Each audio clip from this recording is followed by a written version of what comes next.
എന്റെ പണം മുഴുവൻ അയാൾ കൊണ്ടുപോയി. പ്രതിശ്രുതവരനെതിരെ ആരോപണവുമായി സുചിത്ര. പ്രതിശ്രുതവരൻ ഷൺമുഖരാജിനെതിരെ ഗുരുതര ആരോപണങ്ങളുമായി ഗായിക സുചിത്ര. ഗാർഹിക പീഡനം, സാമ്പത്തിക തട്ടിപ്പ്, വീട് കയ്യേറൽ തുടങ്ങിയ ആരോപണങ്ങളാണ് ഗായിക ഉന്നയിച്ചിരിക്കുന്നത്. ഒരു WWF ഗുസ്തിക്കാരനെ പോലെയാണ് അയാൾ തന്നെ തല്ലിയിരുന്നതെന്നും ബൂട്ടുകൊണ്ട് പലതവണ തല്ലി ചതച്ചിട്ടുണ്ടെന്നും സുചിത്ര വെളിപ്പെടുത്തി. സമൂഹ മാധ്യമങ്ങളിൽ പോസ്റ്റ് ചെയ്ത വീഡിയോയിലൂടെയാണ് സുചിത്ര താൻ നേരിട്ട പീഡനങ്ങളെക്കുറിച്ച് തുറന്നു പറഞ്ഞത്. ഷൺമുഖരാജ് തന്നെ ചെന്നൈയിലെ വീട്ടിൽ നിന്നും പുറത്താക്കിയെന്നും ജോലി ലഭിച്ചതിനെ തുടർന്ന് ഏതാനും മാസങ്ങൾക്ക് മുമ്പ് മുംബൈയിലേക്ക് താമസം മാറിയെന്നും ഗായിക പറയുന്നു.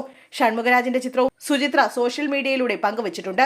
സുജി ലീക്സിന് ശേഷം ഇതിലും മോശമായി ഒന്നും സംഭവിക്കാനില്ലെന്ന് ഞാൻ കരുതി. പക്ഷെ അതും സംഭവിച്ചു. ഞാൻ പ്രണയത്തിലായി. ഒരു രക്ഷകനെ പോലെയാണ് അയാൾ എന്റെ ജീവിതത്തിലേക്ക് കടന്നു വന്നത്. അയാളെ വർഷങ്ങളായി എനിക്കറിയാം. ഞങ്ങളുടെ ബന്ധം വിവാഹ നിശ്ചയം വരെ എത്തി.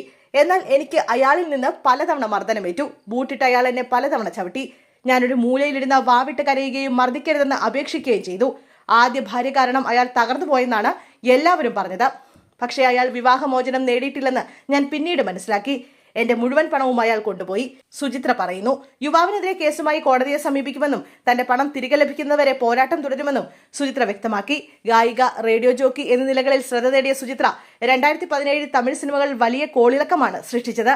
സുജി ലീക്സ് എന്ന ഹാഷ്ടാഗോടെ സുചിത്രയുടെ ട്വിറ്റർ അക്കൗണ്ടിൽ നിന്ന് സെലിബ്രിറ്റികളുടെ സ്വകാര്യ ചിത്രങ്ങളും വീഡിയോയും പുറത്തുപോയത് വലിയ വിവാദമായിരുന്നു.